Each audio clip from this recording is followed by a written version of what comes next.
that conversation forward. William Lee, Chief Economist and Managing Director at Global Economic Advisors, joins us this morning to give us a perspective of how he's seeing it. William, very good morning to you.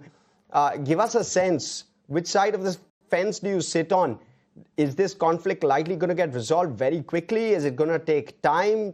Where do you sit? It looks like the discussions are going to the point where they are starting to get serious, and there's a lot of optimism that the conflict might be resolved sooner than what most market participants had thought.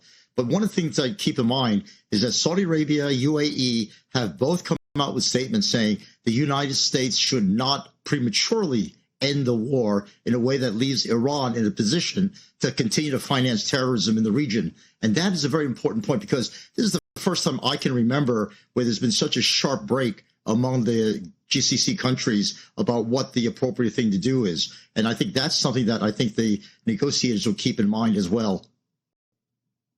How do you look at if that's the case, that you have the regional allies who are not willing to do to comply with a ceasefire at this point in time unless Iran agrees to all the conditionalities, and at the same time you have Iran, which is keeping quiet. It's not talking much, except for the fact that it controls the Strait of Hormuz.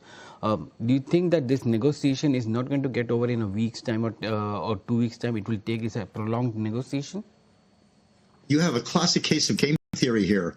It's in the interest of the Iranians not to reveal much and to say that we're not negotiating, and it's clearly in this interest of the United States to make very public what the discussions are, because it shows, I think, the weaknesses of the Iranian position the more public it becomes. So what we have then is a lot of disinformation being given out by both sides. And I think the markets are also very aware of the fact that this is a game theory situation, and it's going to be looking at the actions themselves rather than the propaganda that comes out. And the actions themselves are all going in the right direction toward a fairly early end to the conflict, so long as the Iranians are able to keep that moderate position alive.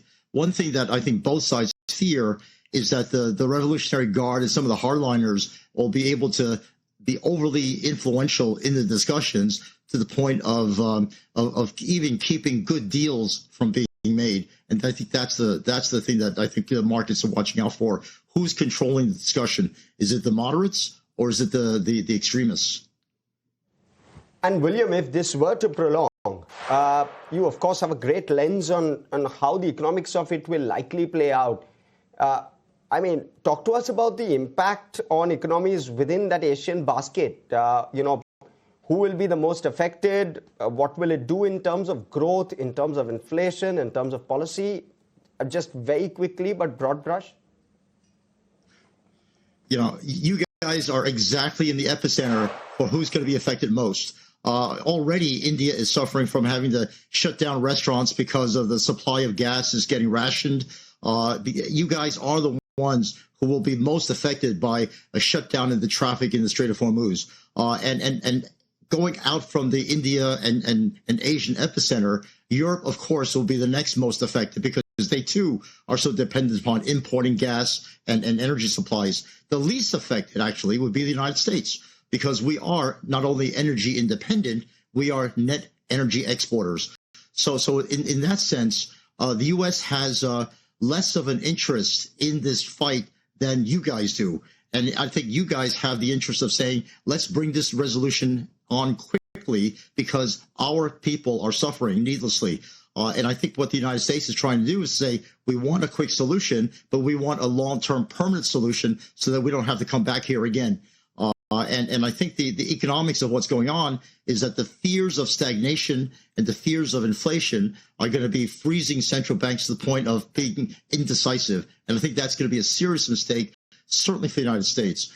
The classic answer to a supply shock is not to raise interest rates. It's to let the first round of price increases go and keep an eye on what inflation expectations are doing, but keep an eye on what's happening to employment first, because that's the thing that you want to prevent unemployment from getting entrenched. And we already have a weakening job market where job growth is not very strong.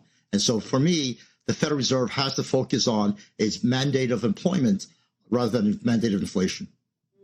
William, great to be speaking with you. Thanks for joining in with all that perspective.